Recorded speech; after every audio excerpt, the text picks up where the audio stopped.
and welcome to the second part of this epic journey through space and time, where we take a look at every single Doctor Who classic release from Eaglemoss, and we will be exploring the possibilities of other releases that maybe, one day, could potentially appear before this amazing collection comes to an end.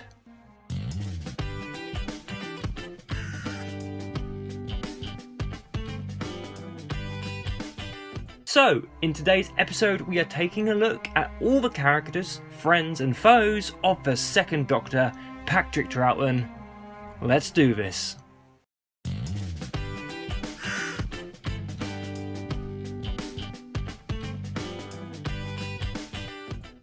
Okay, so we start off with one of my favourite Doctor Who stories of all time, currently rewatching it, I love it, The Power of the Daleks. Now, first of all, we have the second Doctor looking amazing, basically.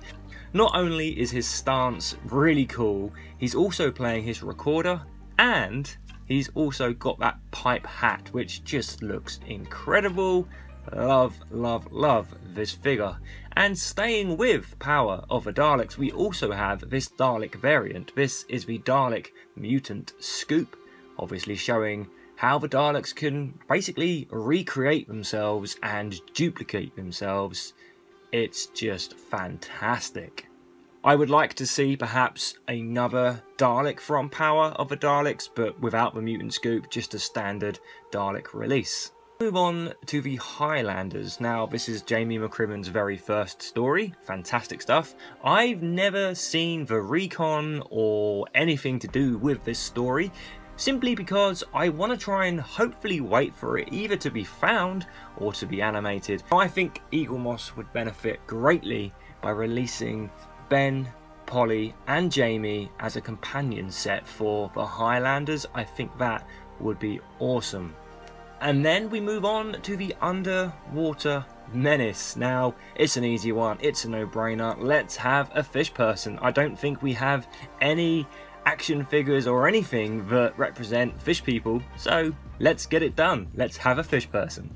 Then we move on to the Moonbase, and thankfully we have a Cyberman to represent that story, of course, looking pretty awesome but also pretty basic. Don't forget, this is only the second time the Cybermen had graced our screens. Then we move on to the Macra Terror, which, come on, we must have a special release of the Macra. There is no such thing as Macra. Yeah, right, of course there is. So yeah, I reckon Eaglemoss may well be holding this one back for maybe the last special release, perhaps. Speculation at this point. But yeah, I would love to see that Macra released. Now, just taking a closer look at the eyes on the Macra, I've just noticed while recording this video that they kind of look like the bottom of teacups. Strange.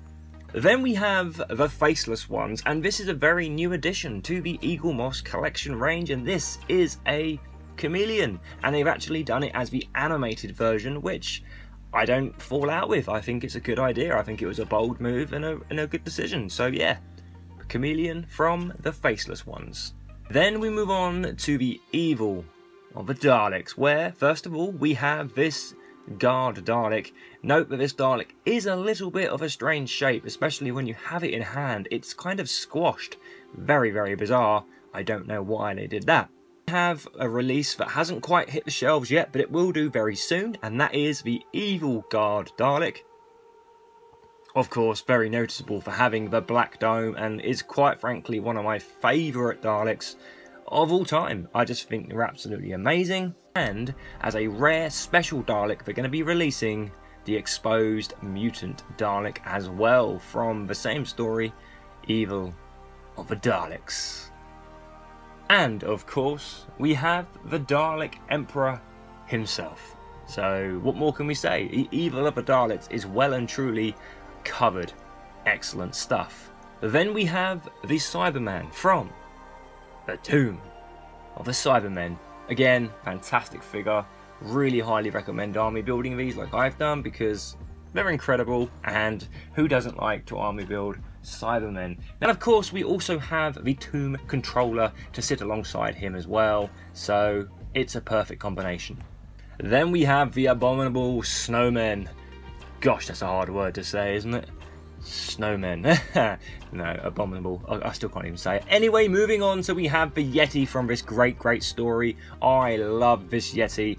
It looks absolutely amazing. I wish I went out and bought more of these. I knew that these were going to go out of stock very quickly, and alas, they did just that. Then we have the Ice Warrior from the Ice Warriors, would you believe? And it's a fantastic figure. The green, the textures, everything about this figure just pops. And me being me, I army build, of course, and I have a collection of these Ice Warriors as well. I absolutely love them. We move on to something very exciting indeed. We have Salamander from the Enemy of the World. Of course, this hasn't quite yet been released, but it's very close to being released, and I am really excited to have not only another human character within Eaglemoss, but a baddie. So yeah, Salamander, played by, I think his name is Patrick Troughton. I'm sure I've seen him in other things, don't know, but anyway, he plays the baddie in the Doctor Who story, Enemy of the World. Fantastic. We move on to the Web of Fear. We have another Yeti, and it's very similar to the previous Yeti, but again, slightly different as well. Now, one thing that I wish they released with this particular Yeti is the gun, the little web gun that it had. That would have really been the icing on the cake, but never mind, we did at least get another Yeti, which is just incredible at this point. And not only do we have the magnificent Yeti, but we also have this twin pack of the Second Doctor in his fur coat and Jamie McCrimmon doing the splits, or at least looking like he's trying to do the splits. So yes, we have a lovely companion to go with the Second Doctor, and might I add, the Second Doctor in his fur coat just looks brilliant. I love it, and come on, character options, let's have this happen. I know this is an Eaglemoss video, but I'm always going to be talking about character options, and I think this was prototyped and then junked. Man, it's got to just come out. Anyway, Eaglemoss, you've hit the nail on the head, you've smashed it on this one. Excellent stuff.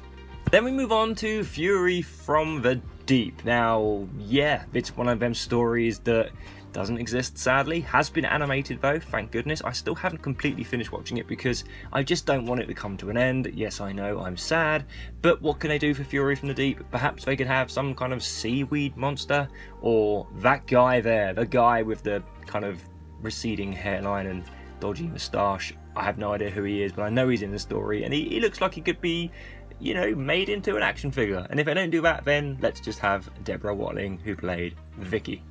And then we have the Wheel in Space. I don't know why I said it like that. It's very strange, very creepy. I'm very sorry. So the Wheel in Space, we have a Cyberman, of course. Again, great Cybermen character options. They need to release this particular Cyberman. Don't know why they haven't. Maybe the B&M sets will cure that. Who knows? But yeah, the Wheel in Space Cyberman looking, well, silver.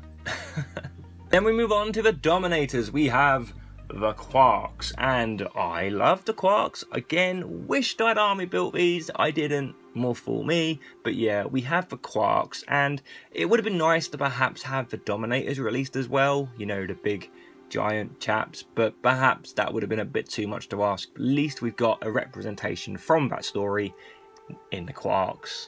Then we have the Mind Robber, a fantastic story, one of the best out of every Doctor Who story ever. And we have the White Robot, so that's really cool. And a bit of trivia here for you. Did you know that the Mind Robber actually featured the Master? Just not the one we're used to. And then we have the Invasion, and of course, Invasion Cybermen. And it's kind of cool because his stance is like he's walking or marching through the streets of London, which is amazing. And yes, I've army built these ones as well. I think I have over 10. Kind of crazy, but yeah, Invasion Cybermen, absolutely amazing. And then we have the Crotons. This was a special release. They are huge, they are amazing, and yes, they are silver. There's a theme here, I think. But anyway, the Croton was released as a special edition, and I chose to get 2 of these simply because there's 2 in the story. So come on, you've got to have 2 of these. Should have like come in a set with 2. And then we move on to the Seeds of Death, which basically we just need maybe an Ice Lord. Could we have perhaps, or another Ice Warrior? I think that's not out of a question. Hopefully one day we will get that question answered. Then we have the Space Pirates, and at this point I really don't know what they could be doing. I literally struggled to find a good picture from this story. I mean, maybe to not skip this one, let's release the TARDIS from the Space Pirates. There we go, we covered it. Thank God for that. Okay, and moving on to the last story, of course, this is the War Games, one of the most epic finales ever in the history of finales, and it's the Second Doctor, of course, in his rather weathered, poor old outfit there, getting ready to regenerate into the Third Doctor, which reminds me that will be, of course, spoiler alert, the third episode where we look at the Third Doctor's era of monsters, companions, villains. Yeah, I look forward to seeing you all there. Thank you very much for watching this Doctor Who video, and as always, take care of each other. Goodbye for now. Thank you to everyone for watching another one of my Doctor Who videos. I fucking love you all. I do want to say a massive thank you to my VIP patrons of Mark Thomas, Chris TJ, Sammy the Dalek and Ben Taylor. And also thank you so much to all of my other patrons, Cybershade1, Boston Stew, Ryan Costa, Dalek Boss, Jeff316, James Griffin, Andrew23, Third Dr. John, Tiny Tower Kid, Flawless Reactor, Time Kid 88, Cyber Daleks, Gary Humbert, Simon Taylor, Penny and Amber, Samson Cole and Bev Richards. Thank you all so much for your contributions. You guys are helping keep this channel alive.